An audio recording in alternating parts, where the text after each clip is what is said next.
Hi, good morning. మన ఇంట్లో పిల్లలు ఉంటారు సరదాగా. ప్రతి ఒక్కరింట్లో పిల్లలు ఉంటారు. పిల్లలు అన్నాక ఆకతాయిగా ఉంటారు, సరదాగా ఉంటారు, అల్లరి చేస్తుంటారు.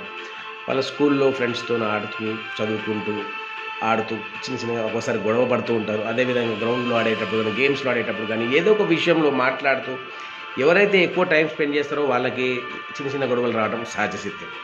మనకి ఇవన్నీ తెలిసిన విషయాలు. ఆ పిల్లలు ఆ సరదాగా కొట్లాడిన విషయాలను తీసుకొచ్చి ఇంట్లో పేరెంట్స్కి కొన్నిసార్లు కంప్లైంట్ చేస్తుంటారు. వాళ్ళ ఫ్రెండ్ ఇలా అన్నాడు, వాళ్ళ ఫ్రెండ్ ఇట్లా అన్నాడు.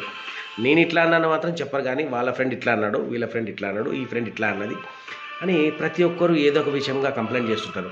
అట్లాంటి కంప్లైంట్స్ ఉన్నప్పుడు పేరెంట్ మన పిల్లవాడు బాధపడ్డాడు అని రియాక్ట్ అవ్వటం కరెక్టా, మన పిల్లవాడు బాధపడ్డాడు అని రెస్పాండ్ అవుతూ కన్సోల్ చేస్తూ వాళ్ళని కరెక్ట్ చేస్తూ గైడ్ చేయడం కరెక్టా?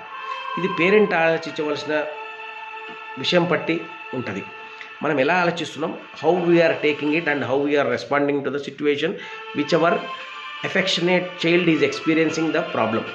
సో దట్ మూమెంట్ మనము ఆ సిచ్యువేషన్లో ఆ ప్రాబ్లంకి సొల్యూషన్ ఎలా ఇస్తున్నాం అనే దాన్ని బట్టి ఆధారపడి ఉంటుంది.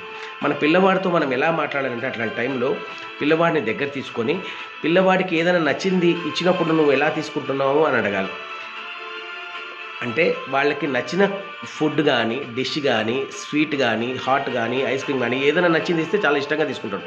అదే నచ్చింది ఇచ్చినప్పుడు వద్దు, స్టార్టింగ్లో బలవంతంగా తీసుకున్న తర్వాత వద్దు అని ఫ్రాంక్గా చెప్తుంటాడు.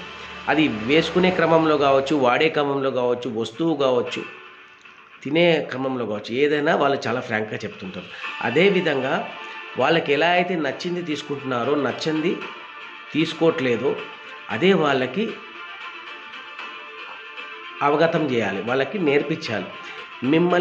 మీకు నచ్చింది ఎవరైనా కామెంట్ చేస్తే అది యాక్సెప్ట్ చేయొద్దు. ఇప్పుడు మీకు ఇచ్చిన గిఫ్ట్ మీరు తీసుకున్నప్పుడు మీదే అవుతుందా, అది వాళ్ళది అవుతుందా?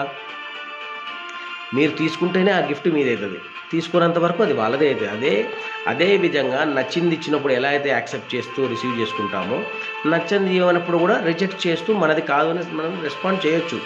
అంతేగాని మనం దాన్ని రియాక్ట్ అవుతూ ఉన్నదాన్ని ప్రాబ్లమ్ని పెంచుకుంటూ కోపంకి దేశాన్ని పెంచుకోవద్దు అని పిల్లవాళ్ళని గైడ్ చేయాలి. ఇది పిల్లవాళ్ళకి కాదు, పెద్దవాళ్ళకి మనకు కూడా చాలా ఉపయోగకరమైన మెసేజ్. సో ఇట్లా పిల్లలకి మనం గైడ్ చేసినప్పుడు వాళ్ళలో ఒక పాజిటివ్ మైండ్ సెట్